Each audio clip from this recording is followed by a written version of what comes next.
What will synthetic biology and genome editing really mean for generations to come? Yeah. I think what gene editing does is improve the efficiency.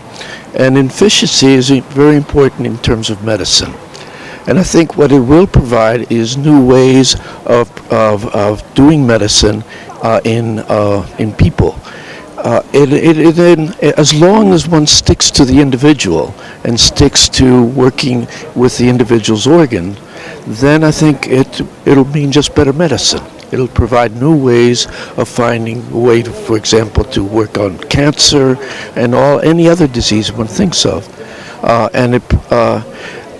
What's different about gene editing also, though, is that it's possible to also affect the germline.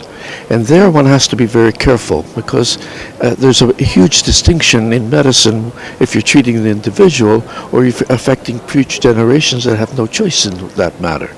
Okay, so one has to make sure that whatever you do stays to that individual and works as normal medicine. Just like if you're taking an aspirin, you have a headache.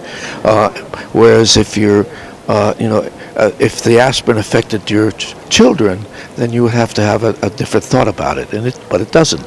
Okay, so I think that's where the distinction is, and as long as we stick to that principle, then I think it'll just be better medicine. So it's not going to be something scary. It's not going to be something different.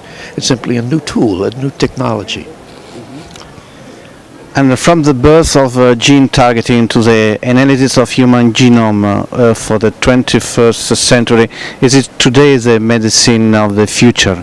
I think it'll be more comprehensive in the sense that, our genes are important in our makeup. They're responsible for our eye color, our hair, and so on, but also all the way how the body works. And so it provides a new way, a new approach that also is very specific to that individual, because each of us are a little different. How we metabolize the drug, how quickly it stays in our body and how it passes through our body. That's different from individual to individual. And so we'll be able to customize the medicine much to that individual rather than simply being generic for all people. And so, where some people will get a big effect from the drug and the other won't, but by changing the dose, all of a sudden now you make it specific to that person.